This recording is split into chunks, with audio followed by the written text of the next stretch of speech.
So you're going to see a spiritual community of like-minded people, the intelligentsia, are going to be ahead of the state. And we're going to be giving up our individual freedoms. And we have to put this into context. First of all, we can't have the rights that we have today anymore, because resources have to be allocated to a central location in order to provide the greatest good, the greatest number of people, in terms of providing the optimum future for succeeding generations. Sounds like Marxism. It is, but it's a spiritual form of a community, of a communal system. It is a spiritual form of communism.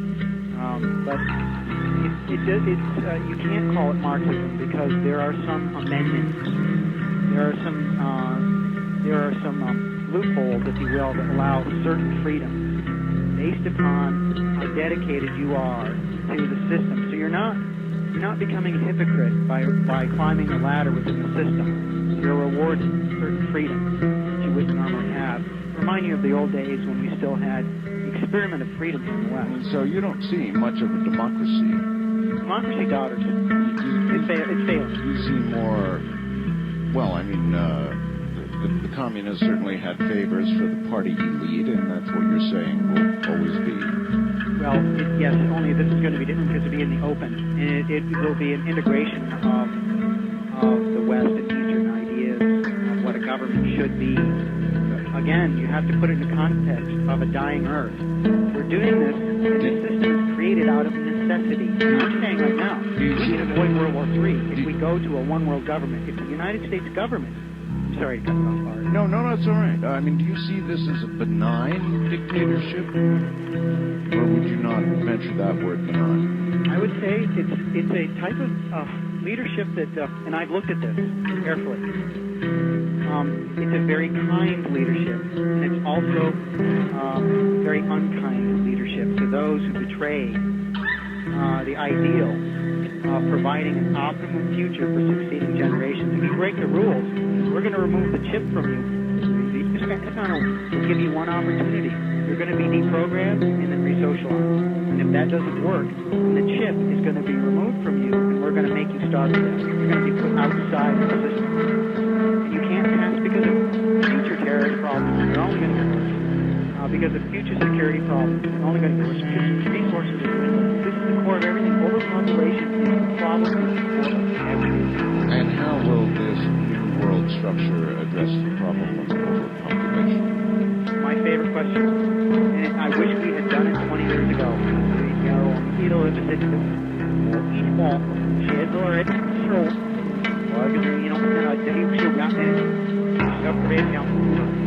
That means that people are actually they will not have a choice. Now, to most people, this now begins to sound not quite so benign.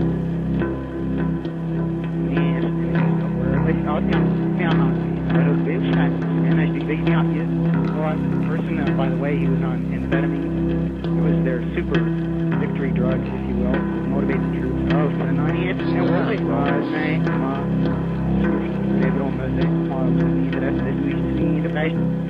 Some of our pilots use amphetamine to stay awake. I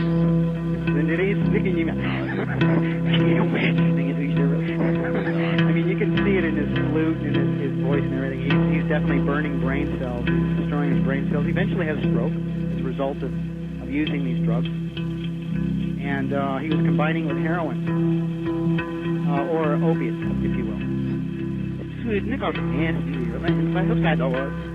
Psychosis.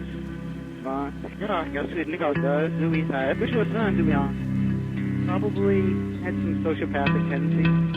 You look at the way he dealt with his people and his government and so on, especially towards the end. Well, and, this is a fairly big brotherish world, being kind here, that you're talking about right now, and yeah. I don't see how you can be welcoming all this enthusiastically if you really think it's... I am very, very enthusiastic about, very passionate about promoting this. Well, I can tell.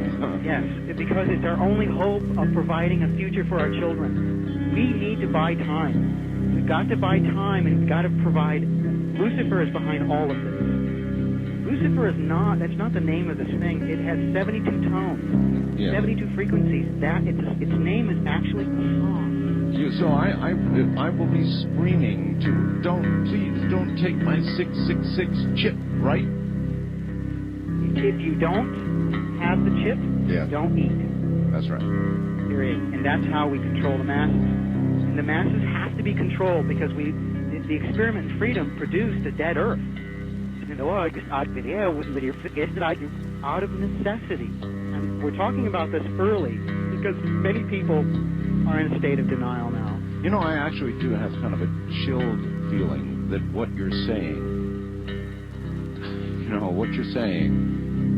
at least about, well, let's imagine for a second the people who imagine they're running the world, whether they are or not, if they're looking at the harsh realities that you're describing with reference to our environment, the oil, the overpopulation, all the rest of it, somebody probably is thinking about all of this somewhere. More than just one person. I guarantee it. Oh. Absolutely. And so how far along is their plan? How well executed is their plan heading us toward this inevitable future? I guarantee you that I'm not the only one promoting the idea right now, and it's done in various ways. We must do this, or we risk early extinction. We will eventually become extinct, human beings. We need to provide an optimum future to lengthen the time before we become extinct, so we have a chance of solving our problems. We're not going to solve it with technology because we're not smart enough to do this. By the way, for a second, let's drop back. You did drop this contact thing on us that we cannot do this ourselves. We will require contact with Lucifer. Lucifer, there's only one alien that visits the planet. There's another bombshell for everybody, and it's all relative to Lucifer. And all these UFOs and mutilations that we see and crop circles and all the rest of that. Preparation.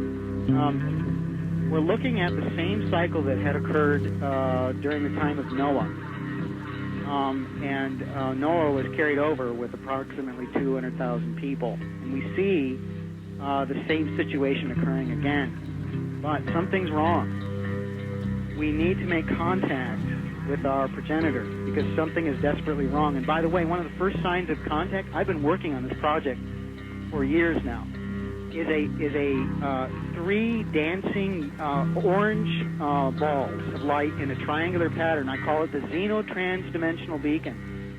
Ed and I, we've looked at this. I've been chasing that thing, and I've isolated a place where we can bring out the xenotransdimensional beacon in New Mexico. No kidding. What is it? This is like a red flag. This is announcing a contact event.